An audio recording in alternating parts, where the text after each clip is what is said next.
imbitado ka ba dito? Bakit ka sumasawsaw? Well, I'm just trying to help. Help?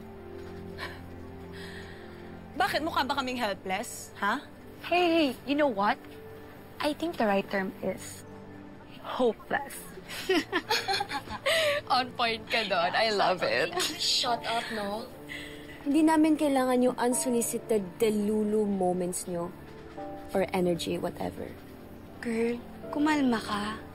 Hindi naman ikaw yung inaatake eh. Kung makapagsalita ka.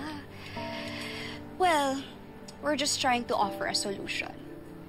Kasi, look at this girl. I mean, I think she knows na average beauty lang naman talaga yung meron siya. And if I have to be honest, maputi lang siya. That's it. Kung ako yung makakalaban niya, for sure, she will be eating my dust. Buhat bang kote? Ooh, was that a challenge? I'm scared. Challenge accepted. I'll see you on the runway.